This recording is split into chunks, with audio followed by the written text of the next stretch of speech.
UP विधानसभा चुनावों में पहले फेज की वोटिंग के दौरान ही केंद्रीय गृह राज्य मंत्री अजय मिश्र टेनी का बेटा आशीष मिश्र जमानत हासिल करने में कामयाब हो गया था। आशीष मिश्र पर किसानों को अपनी गाड़ी से कुचलने का आरोप था। यूपी सरकार ने आशीष की जमानत का विरोध तो किया, लेकिन उसके तर्क इतने कमजोर थे कि इलाहाबाद हाईकोर्ट से उसे आसानी से जमानत मिल गई। लेकिन अब आशीष की जमानत खारिज होने के संकेत मिलने लगे हैं।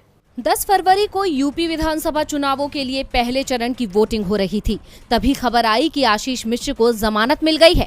आशीष मिश्र, जिस पर आरोप है कि उसने किसानों के ऊपर अपनी गाड़ी चढ़ा दी, उसकी गाड़ी के नीचे दबकर 4 बेकसूर किसानों की जान चली गई। सुप्रीम कोर्ट की निगरानी में काम कर रही एसआईटी ने भी अपनी रिपोर्ट में माना आशीष मिश्र ही मामले का मुख्य आरोपी है। लेकिन आशीष मिश्र को जमानत मिल गई और 14 फरवरी, जिस दिन यूपी में दूसरे चरण की वोटिंग हो रही थी, आशीष मिश्र जेल से छूट गया। सवाल उठे कि आशीष मिश्र पर आखिर इतनी मेहरबानी की वजह क्या है। राज्य सरकार पर कोई दबाव था जिसने आशीष की जमानत का पुरजोर तरीके से विरोध नहीं किया, क्योंकि आशीष मिश्र केंद्रीय गृह राज्य मंत्री अजय मिश्र टेनी का बेटा है। अजय मिश्र टेनी लखीमपुर खीरी से बीजेपी सांसद हैं और उनकी ही पार्टी का शासन उत्तर प्रदेश में भी है। ऐसे में सवाल उठे कि यूपी में योगी सरकार के आशीष मिश्र पर नरम रवैये के चलते ही उसे जमानत मिली है। हाईकोर्ट के फैसले को योगी सरकार ने चुनौती नहीं दी, जबकि सुप्रीम कोर्ट में योगी सरकार को जाना था। एसआईटी को अपील करनी थी कि हाईकोर्ट का फैसला गलत है, लेकिन एसआईटी और योगी सरकार दोनों